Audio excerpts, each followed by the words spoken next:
मैंने alarm set किया 15 minute का, मैं जाग के बता दूंगा। एक्चुअली मैं सच कहूँगा कि मतलब थकान नहीं होती है, लेकिन उम्मीद हमेशा रहती है कि कोई कुछ ऐसे सवाल पूछेगा जो पहले शायद पूछे ना गए हों।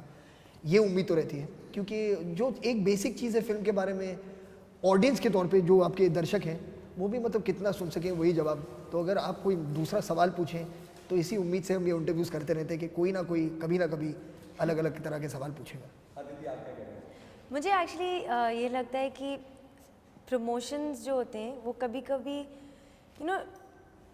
धीरे धीरे करके हम लोग एक वीक मोमेंट पे सब कुछ बता देते हैं और फिर जब मैं खुद प्रमोशंस देख रही होती हूँ एक्टर्स के, मैं हमेशा सोचती हूँ यार अभी मुझे तो सब पता है, अब मैं क्यों जाऊँ देखने फिल्म, या अगर मैं जाऊँ तो या तो मैं डिसअपॉइंट हो जाऊंगी या मेरे एक्सपेक्टेशंस को थोड़े वॉप्ड कर देते हैं प्रमोशंस।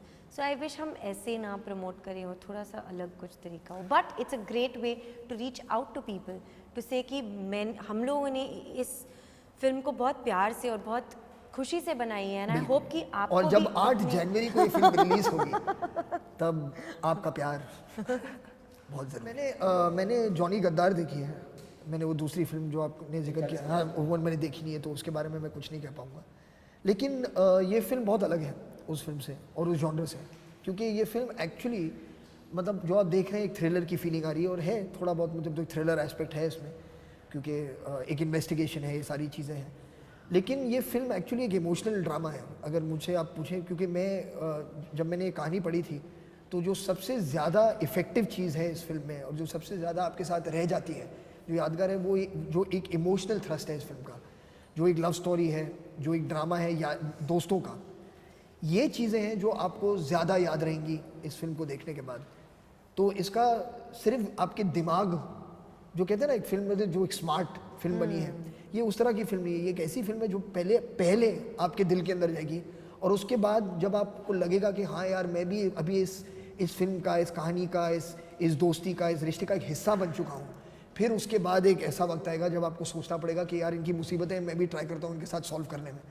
तो ऐसा कुछ है, तो ये उस तरह की फिल्म बिल्कुल नहीं है, ये बहुत ही एक मतलब दिल को छूने वाली फिल्म है। क्योंकि आई फील कि अगर आप मुझे आपकी ज़िंदगी में कुछ हो रहा है, अगर मैं आपको जानती नहीं तो मुझे क्या फ़र्क पड़ेगा, अब एज एन एम्पैथेटिक पर्सन में भी पड़ेगा, लेकिन अगर मैं आपकी ज़िंदगी के बारे में जानूँ और आपकी ज़िंदगी किसी तरह मेरे दिल को छू जाए तो obviously I will be more invested in your story.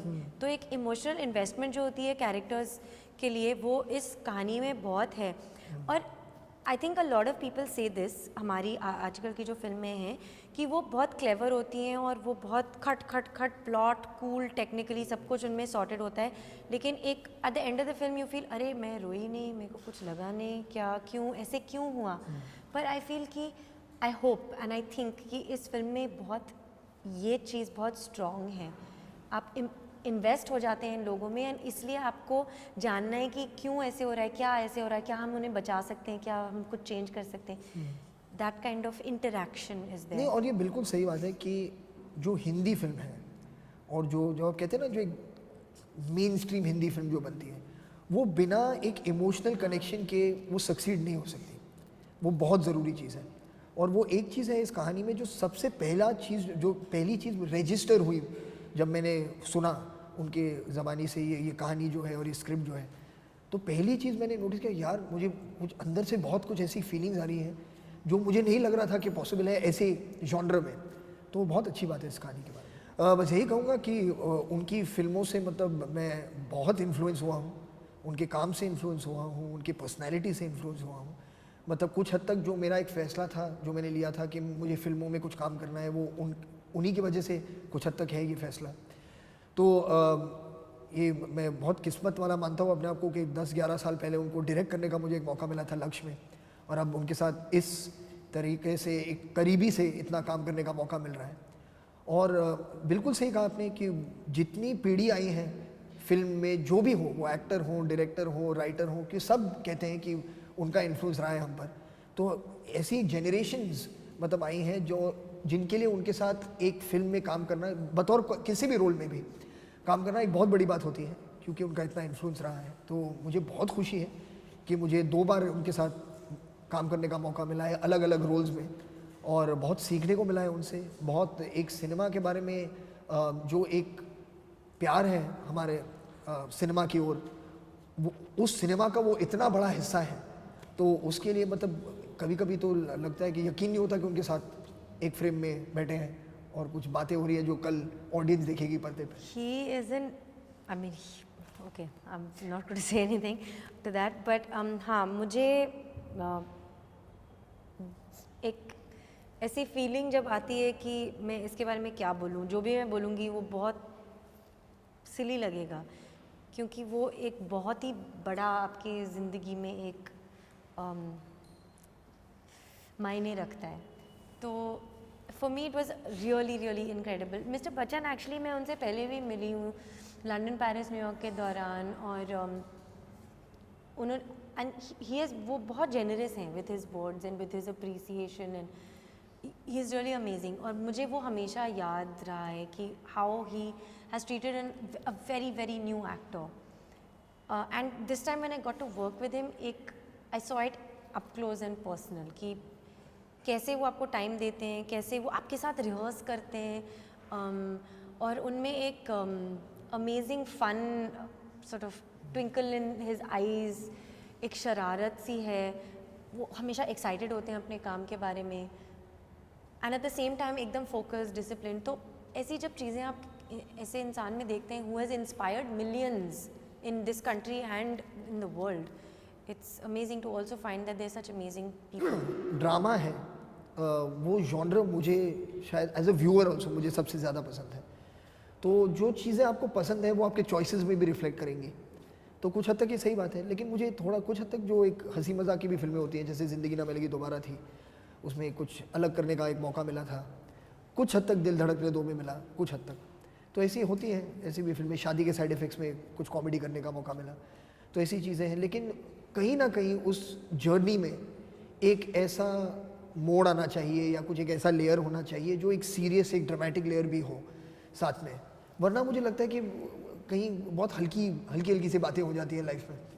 तो वो एक है शायद जो आपने नोटिस किया है परफॉर्मेंसेस में कि ड्रामा की ओर जो एक लगाव है और एक खिंचाव है वो है शायद। नहीं, अभी वो सीन वो तो ऑडियंस डिसाइड करेगी कि क्या सीन, क्योंकि हर इंसान का एक अलग फेवरेट सीन हो जाता है फिल्म में, तो ऐसा है। लेकिन एक सीन है जो किचन में हम शूट कर रहे थे, जो एक रिकन्सिलिएशन का एक सीन है, वो सीन आई थिंक हमने कुछ 4 या 5 दिन it took us to shoot that scene, क्योंकि बहुत सारा अलग दूसरा भी काम था उस घर में, और जब भी उस सीन का वक्त आता था तो सेटअप तैयार हो जाता था लेकिन फिर वक्त खत्म हो जाता था, ऐसा कुछ था। तो बहुत बार हम एक इमोशनल एक मोमेंट पर आए थे कि आज हमारा मिलाप होकर ही रहेगा अदिति, और कहते सर आज पैकअप हो गया, आपका मिलाप परसों होगा।